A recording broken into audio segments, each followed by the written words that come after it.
Hey there, and welcome back to our farm and just loving life on the farm outdoors. Let's face it, water is the lifeblood of any type of farm, pretty much the lifeblood of all life. And without it, well, it just doesn't work out. Things don't grow. And we have wonderful water rights from this creek of ours, and it is just absolutely amazing. And let's say hello to the wife as we're walking by. Hello, sweetheart. But in order to get this water out of the creek, of course, we need a pump. And in fact, we have 3 pumps here. One does this little thing. It's a nice little waterfall feature that's in our backyard. And you can see the irises there.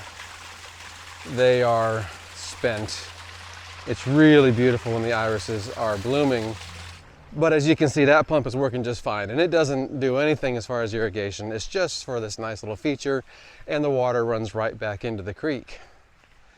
Well, back over here, we've got our secondary pump. I call this the little pump.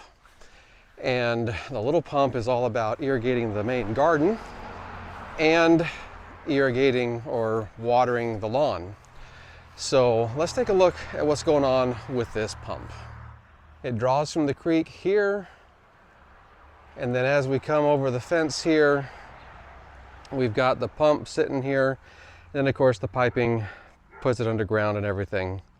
The problem we're having is that the pump loses prime, and even when it's running to begin with, it kind of has a little bit of a, almost like it goes in spurts, a little bit of a kind of a thing. So something is obviously wrong. And let's go ahead and just kind of illustrate for you how we get the thing started, and maybe we can even hear what's wrong with it as I'm setting this up. So this pump, we prime it just by popping this little cap here and pouring water into it. And so I've got the water over here in this orange bucket.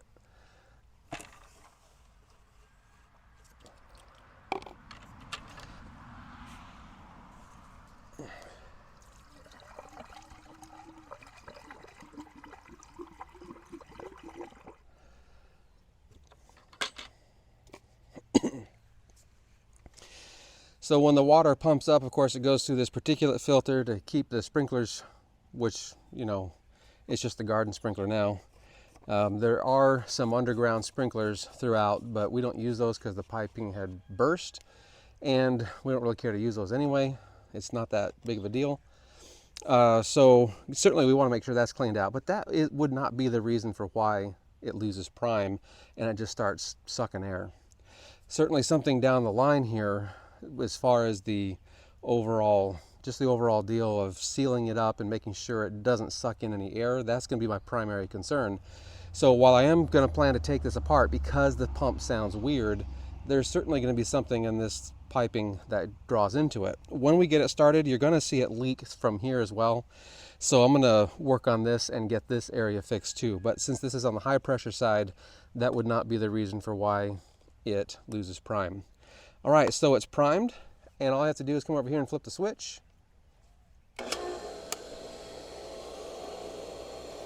And that's kind of the normal getting started sound.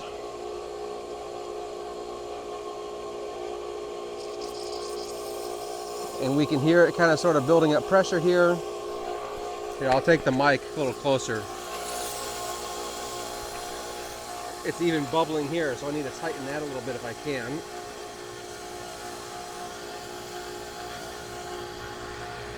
And then this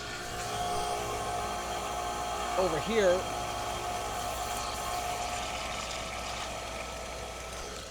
that certainly is something that helps me understand how efficient the pump is running. This is the kind of thing, we don't have a pressure switch on this system, so if we were to not have a spigot open, we would totally overpressurize the system. And that would be a very bad thing. We definitely don't want to do that. If I remember right, I did not check, but if I remember right, I've got a spigot out on the garden that's open, so it would not be overpressurizing. But anyway, I'm going to take a look at this a little bit more. Right now, it seems to be running pretty smooth as far as the level of output that's coming through. It's not fluctuating at all.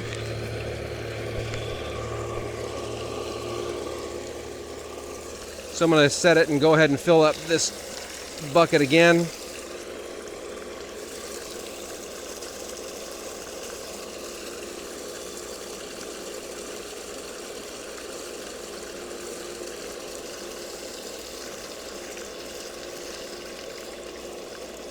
Okay, I'm not going to totally shut that off because I want to double check that I actually have something open over yonder.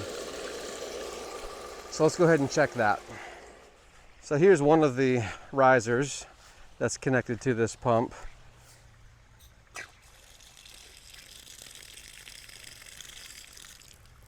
And one of the problems we're having is when it gets pressurized, the pipe here is cracked a little bit, and so it actually leaks, and that's where I noticed kind of the little spurting going on where the pressure is uneven. It has a lot of pressure, then it dies on, you know, it's cycling like every second or so. All right, so good. We've got the other sprinkler going here. And so that means this thing is open, of course. This spigot is open. And even with that other one shut down a little bit, this thing should be just going like crazy. It should be just sprinkling like mad. But it doesn't. So we have something with the pressure that is being problematic. Now, if it were a bad pressure system, if something going on with the pressure, certainly it could be just that the intake is clogged. Could be a whole host of reasons for why this isn't behaving properly as far as losing prime. But that whole notion of it just sounds a little weird after a while has me concerned, and I want to take it apart and just take a look and make sure that it doesn't, you know, the bearings are smooth, they're rotating nice like my other pump was, and of course that the impeller's working right.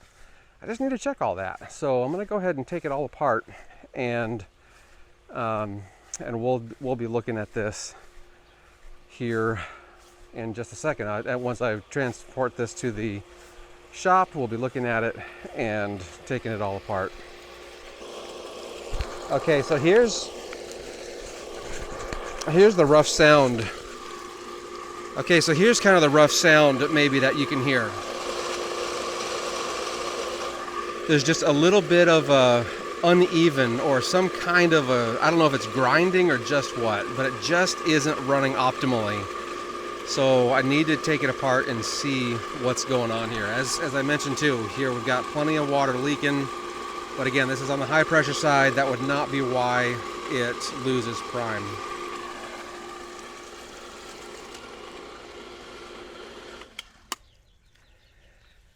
So we need to take it apart and get this thing in the shop. Okay, so to take it apart, it's just I have a coupling connector there and here, and then we'll just take this whole thing, of course unplugging it and taking it to the shop.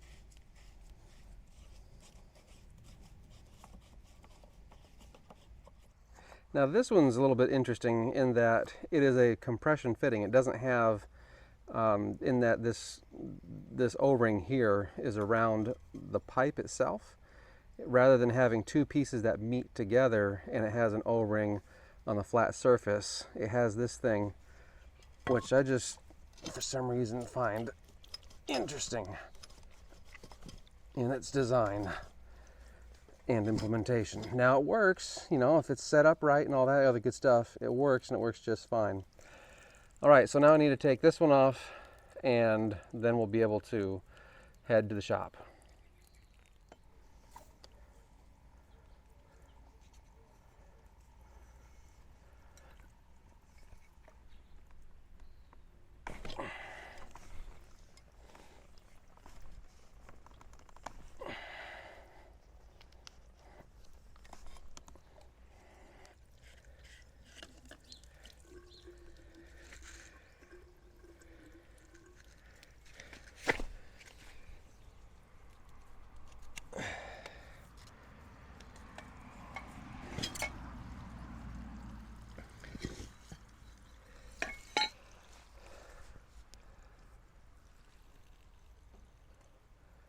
and off to the shop we go. So this piece I took off as I was walking over here. It was just too much to handle, so I decided I'm just going to do that and not worry about it. As far as checking the filter, it doesn't look like, in fact, I'm pretty sure it's not clogged. I can see it pretty clearly. But I'll take it apart so you guys can see it.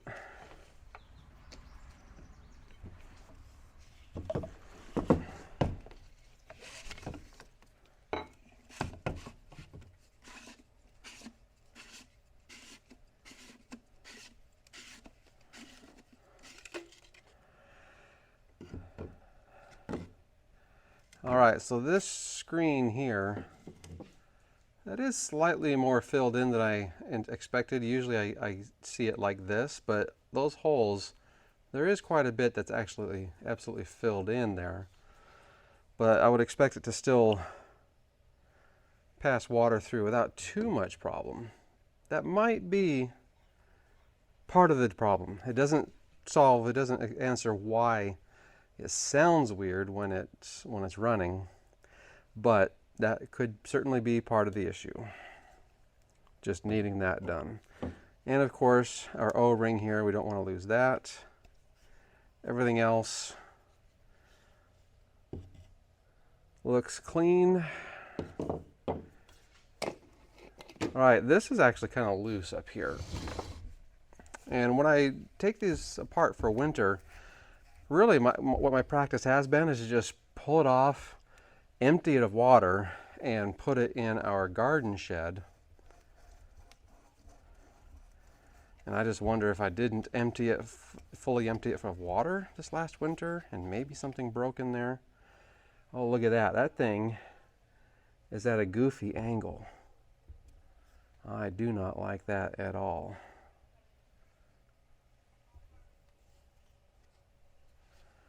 How in the world? Maybe it's always been that way, but man, I don't like that at all.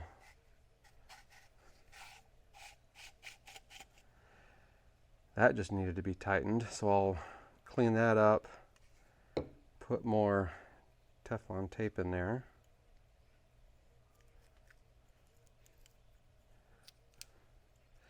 But it looks like this got cross-threaded. And yeah, that's just not fun at all. I think I'll probably leave that for later.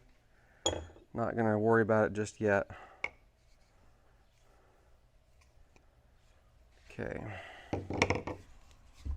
This is kind of loose too, so it's needing to be updated with some new Teflon tape and really screwed on there tight.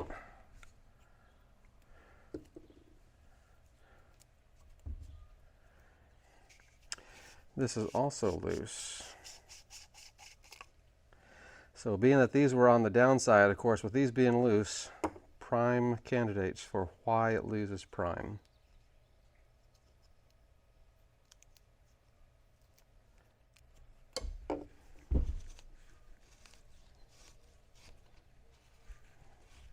I should not be able to loosen that with my fingers.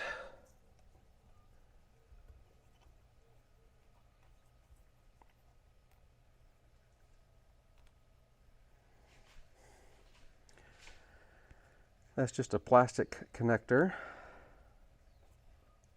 What's that, about an inch, inch and a quarter maybe?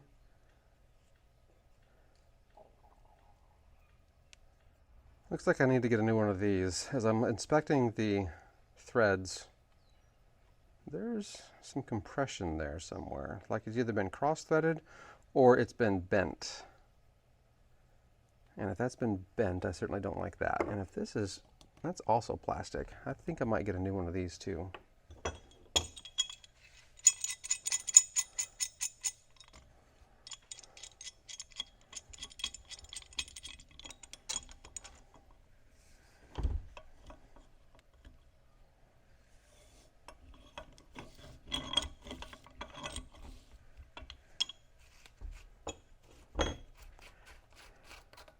Yeah, I'm going to upgrade these to metal because they have been bent out of shape and I don't like that one bit. So these will be made well, new ones will be had that are metal. So set those aside. And now it's about cracking this boy open.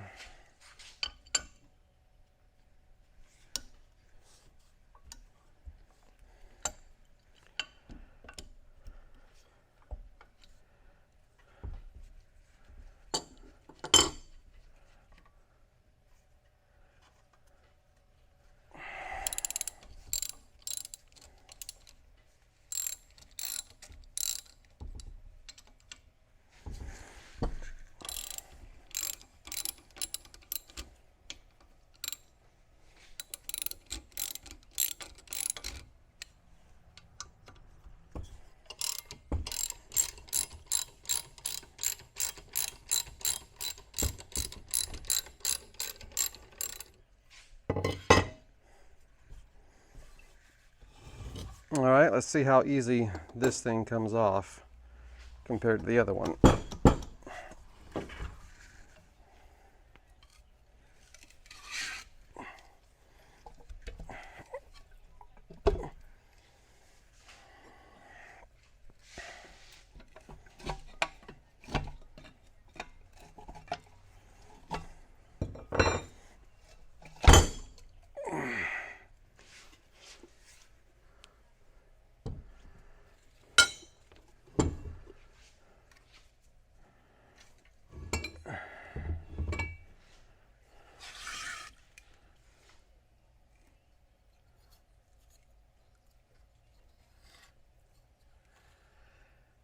So I do have some kind of grit coming in here.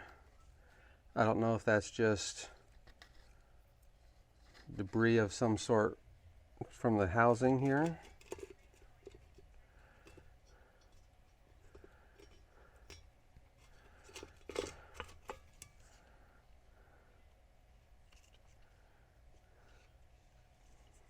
That seems fine.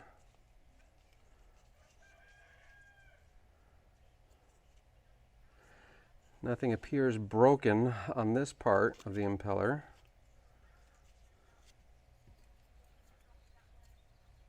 And that's super smooth as that spins. Now it doesn't spin freely though. The other one spun more freely.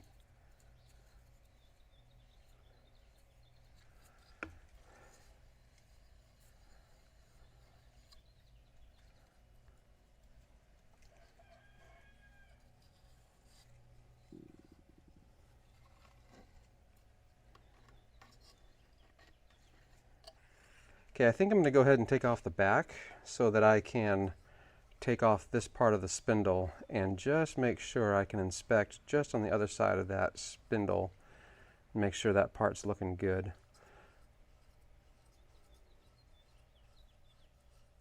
I'm also trying to inspect through the vent holes here. And I see something that isn't exactly even in there, but it doesn't feel like it's restricting anything.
This looks to be in much better shape than my other pump, and the other pump is running just fine. So again though, this spindle, it does seem to have some kind of, I don't know if I want to call it resistance, it's just tougher to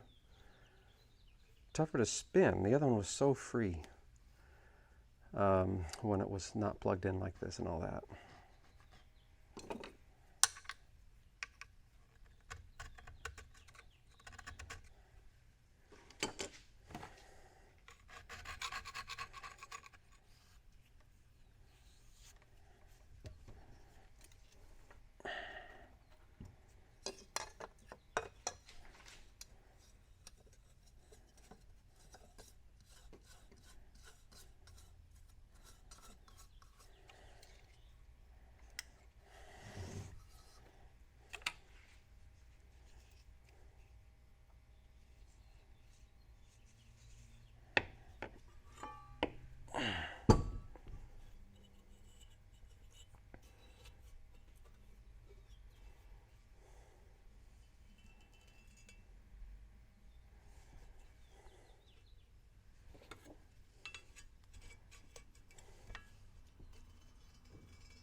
It does look like this gasket was failing, so that would absolutely be a reason why it would lose prime. So I'm going to be getting a new gasket. So when I replace all these parts, it's going to be the gasket, these two connectors, and getting some new Teflon tape on these items. I'm also going to double check these items too and make sure that they aren't compromised somehow. Like that looks like it might have a crack in it. My goodness, indeed. That is some kind of crack, it looks like.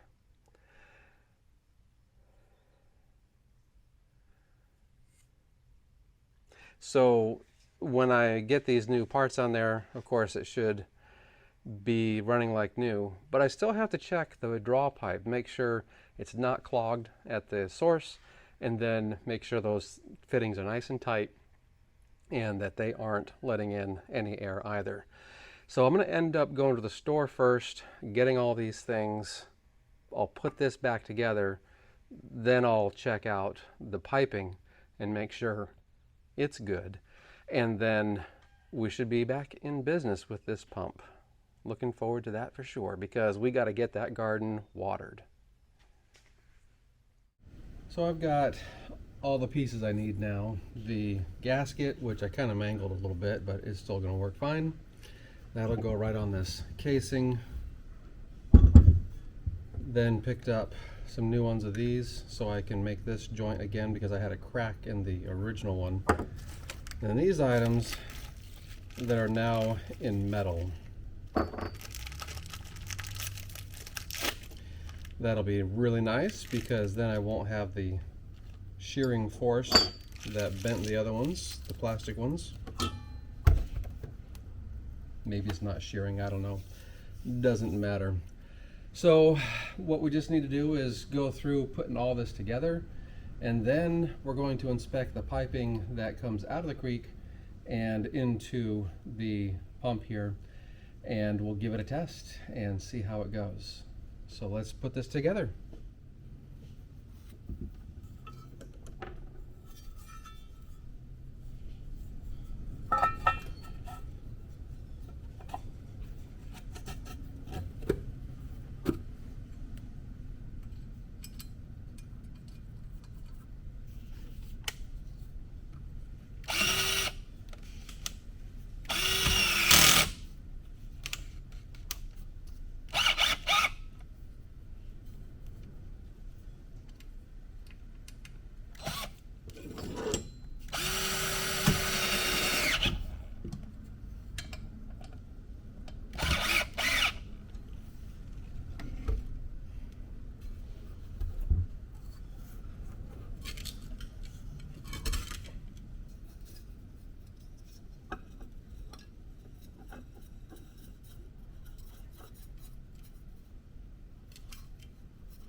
These connections are definitely a lot better than when I pulled it out earlier today.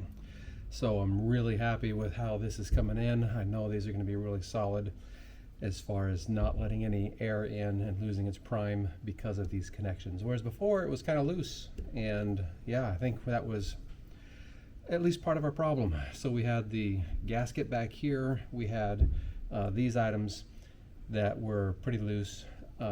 I think we just have a lot of stuff where we just needed some general maintenance, and should be doing pretty good after this.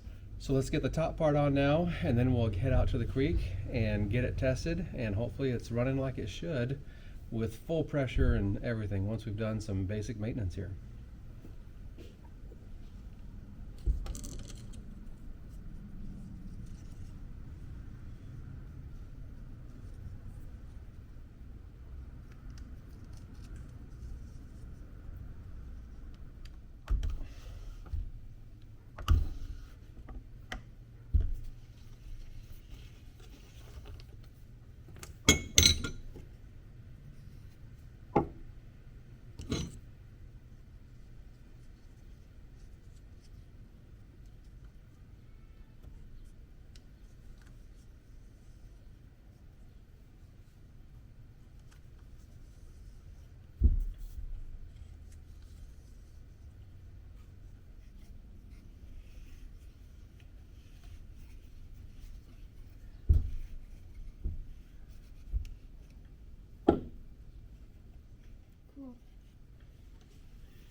I'm not forgetting to put this in. I just wanted to be able to clean this out, and I want to be able to actually rinse this out too, so I'm just putting it on very loosely.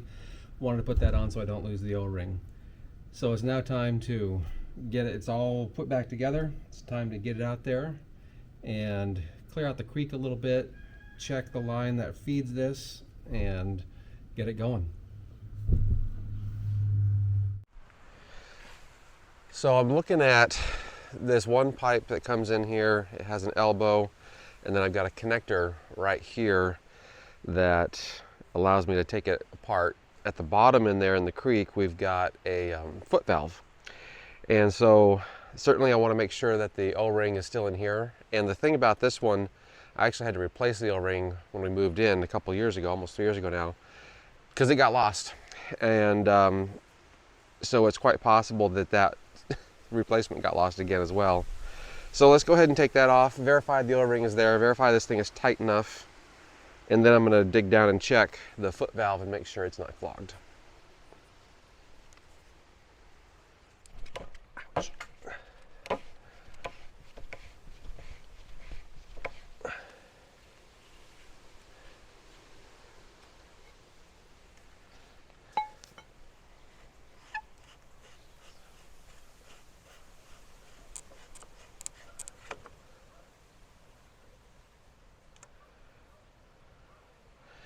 Okay, that O-ring is still in there, still in place, still doing good.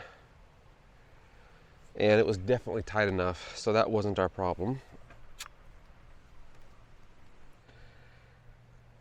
I wonder if I should check this before I put that back on. Because if I have to remove that, it'll be a lot easier to have this undone.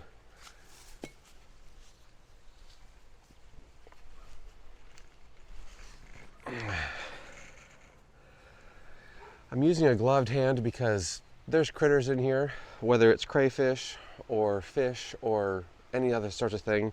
I'm just going to use my gloved hand. In fact, I just saw one. I'm going to use my gloved hand as I'm reaching in there to check and see if it's all clogged up.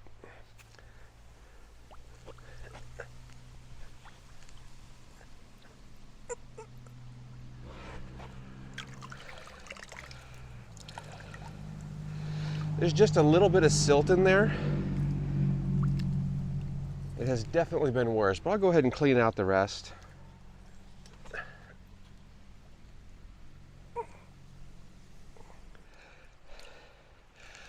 Okay, I'm not convinced that was a problem. There was a little bit in there, but I'm not convinced that was a problem. So now I just need to bring the pump out and hook it up and get it running and see if we still continue to have problems with the low pressure.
And this is the moment of truth. I've done everything that I can think of at the moment, where we had some loose fittings, we had a gasket that looked like it was needing some help, and so we got a new gasket. And I double checked everything. Everything is ready to go as far as from the foot valve all the way in. And now it's just simply time to flip this switch and listen to it and see how it goes. See what happens as it powers up and pressure's up. There is one thing that could potentially still be a problem, and that is about a week ago, a little more than a week ago, we had a connection. It was the only thing running. It was one soaker hose off of this massive pump, and that was a mistake. And with that backup of the system, it's possible that we have a break underground somewhere, and that would be why we are also running low pressure, is that it's just spewing somewhere that we don't know where it is. I've looked all around to see if I can find where that is, and it's just not showing up anywhere. So let's go ahead and flip this switch and see what kind of pressure we get.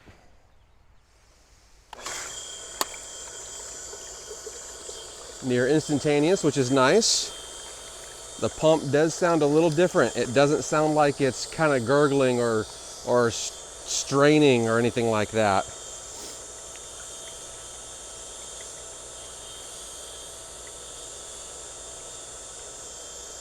It usually takes a little bit of time for it to actually push water out of here. I imagine it's kind of filling the system. I don't know.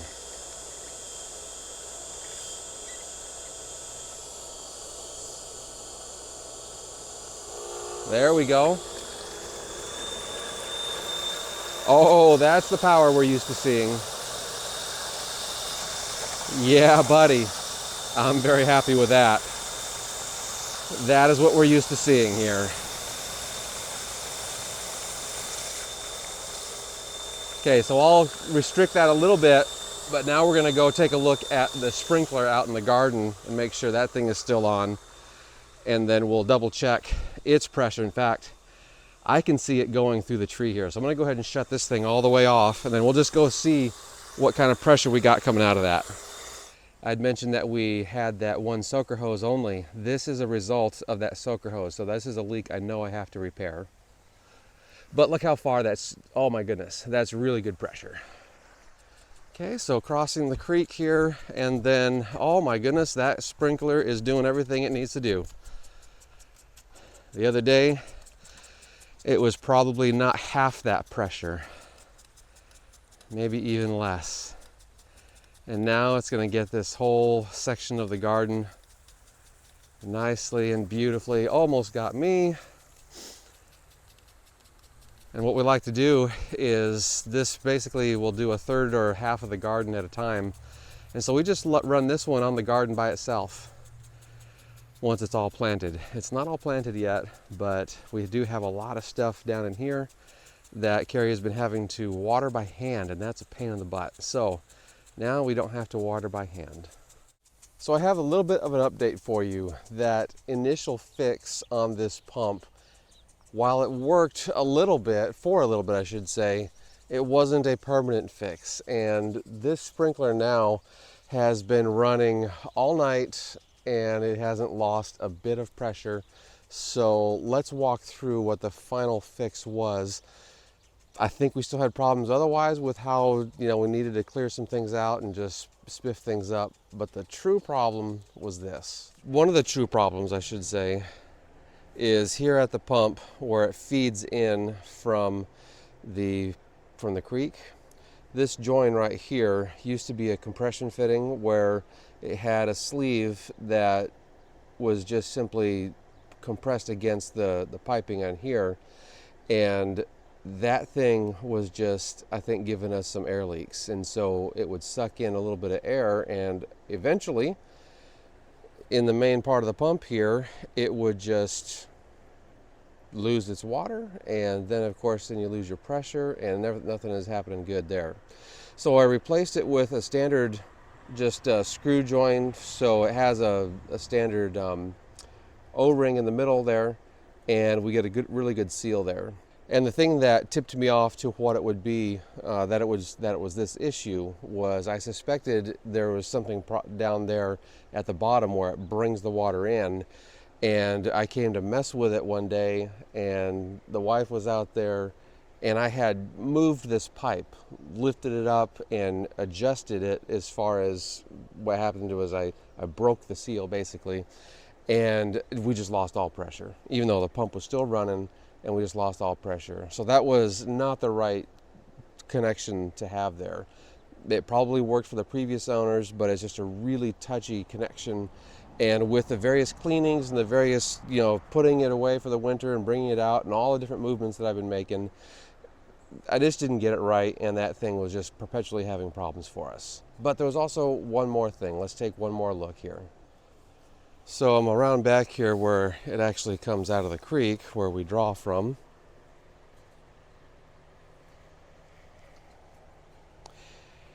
And this thing right here, I think, was another problem.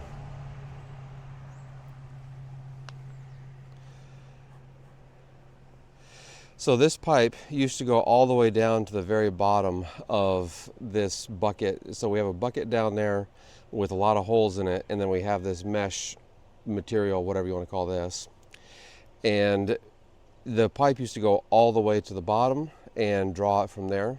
And again, this is something that was just left over from the previous owners, but what I ended up having to do was chop that. You can see the coupler that was on there. I ended up chopping about 6 to 8 inches off of it so I could lift that draw point where the, what do they call it? Where the foot valve is drawing from, it's sticking all the way down there and it's drawing from it. This, by lifting it up, it allows the foot valve to draw water from the bottom as well as from the sides, which is really nice. And it doesn't just sit there in the muck that starts to accumulate at the bottom of this pail.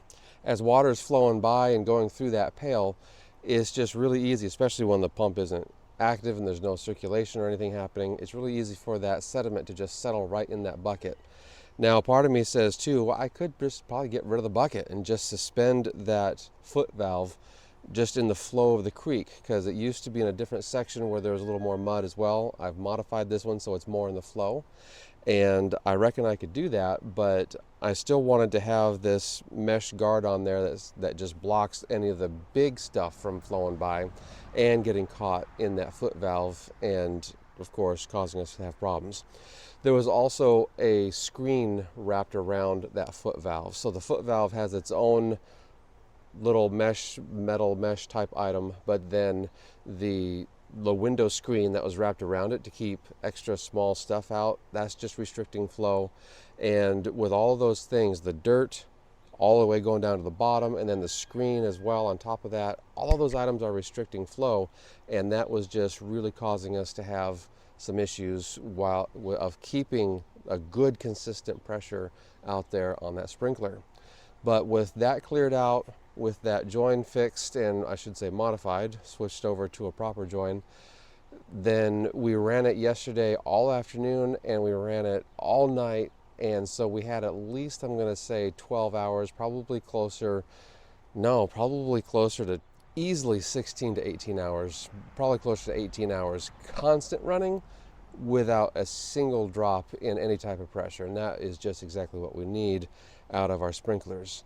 So part of me wishes I had gone through the fix on this as well, as far as showing you the details of all that, but sometimes you just got to get the work done and make it happen without doing some recording. But at least now we know what the problem was, we know what the issue is. Get that thing off the ground, get a proper join so it doesn't leak, and get some air in there, and things will start to work properly for you. Of course, a good impeller, a good seal on the gasket, those things certainly are important too. Thank you so much for watching. Thanks for commenting below. We'd love to see your comments. We'd love to know if you've had any types of problems like this, how it went for you. Just let us know in the comments below, and we'll see you in the next video.